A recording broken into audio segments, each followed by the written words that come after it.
एक गांव में एक किसान रहता था और उस किसान के घर से थोड़ी ही दूरी पर एक झरना था। वो किसान रोज सुबह जल्दी उठता और उस झरने से साफ पानी भरकर लाता था। पानी भरने के लिए उसके पास 2 घड़े भी थे जिन्हें वो एक डंडे पर बांध देता और उस डंडे को अपने कंधे पर रख लेता। तो एक बार उन दोनों घड़ों में से एक घड़े में एक छोटा सा छेद हो गया और दूसरा घड़ा बिल्कुल ठीक था। अब इसी वजह से वो किसान सिर्फ 1.5 घड़ा पानी ही अपने घर तक ला पाता था, क्योंकि टूटे हुए घड़े में से घर पहुंचने तक आधा पानी गिर जाता था।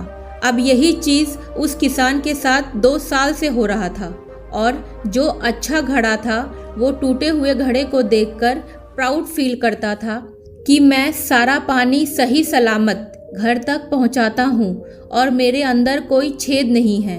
और दूसरी तरफ जो टूटा घड़ा था वो उदास रहता था, क्योंकि वो आधा घड़ा पानी ही पहुंचा पाता था और किसान की मेहनत वो वेस्ट कर देता था। इसी बात को लेकर टूटा घड़ा उदास रहने लगा। एक दिन टूटे घड़े ने किसान से कहा कि तुम रोज़ सुबह उठकर पानी लाते हो और मैं तुम्हारी मेहनत को वेस्ट कर देता हूँ। मैं अब तुम्हारे किसी काम का नहीं रहा। किसान ने घड़े से पूछा, क्यों, क्या हुआ?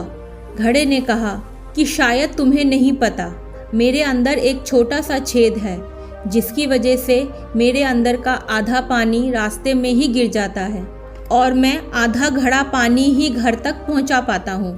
मेरी इसी कमी की वजह से तुम्हारी मेहनत वेस्ट हो जाती है। किसान ने घड़े से कहा, कोई बात नहीं, इसके लिए उदास होने की कोई ज़रूरत नहीं है। और आज जब हम झरने से पानी भरकर वापस आएंगे तब तुम रास्ते में लगे उन खूबसूरत फूलों को देखना। उन्हें देखने के बाद तुम्हारी सारी उदासी खत्म हो जाएगी। वापस आते समय टूटा घड़ा रास्ते में लगे उन खूबसूरत फूलों को देख रहा था और उन फूलों को देखकर सच में उसकी सारी उदासी खत्म हो गई थी। लेकिन जब वो घर पहुँचे तो फिर से उसके अंदर आधा पानी ही बचा हुआ था। ये देखकर फिर से वो घड़ा दुखी हो गया और किसान से माफ़ी मांगने लगा।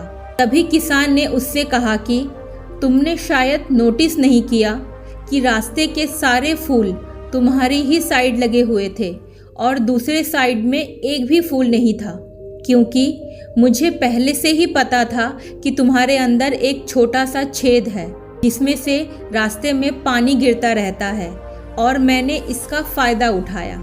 मैंने देखा कि तुम्हारे साइड बहुत सारे फूलों के बीज रास्ते में पड़े हुए रहते थे और तुम रोज़ थोड़ा थोड़ा पानी उन्हें देते रहे। तुम्हारी वजह से उन रास्तों पर खूबसूरत फूल उग आए और वो रास्ता खूबसूरत लगने लगा।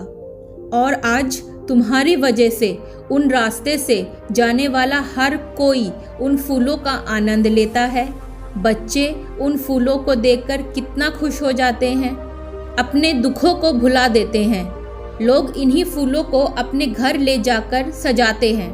अगर तुम टूटे हुए नहीं होते तो तुम्हें क्या लगता है ये सब हो पाता? अब तुम कभी ये मत सोचना कि तुम यूजलेस हो। तुम आज हजारों लोगों के मुस्कान की वजह हो। दोस्तों, हम सबको कभी ना कभी ये लगता है कि हम में कमी है, लेकिन हम अपने अंदर की खासियत को देख ही नहीं पाते। इसीलिए हमेशा पॉजिटिव रहिए, सब अच्छा होगा। जैसे घड़ा टूटा होने के बाद भी कितनों के चेहरे की मुस्कान बनी। आशा करते हैं आपको हमारी ये कहानी भी बहुत पसंद आई होगी। तो मिलते हैं दोस्तों एक और नई कहानी के साथ। तब तक आप अपना ध्यान रखना और हमारे चैनल को ऐसे ही प्यार देते रहना। नमस्ते दोस्तों।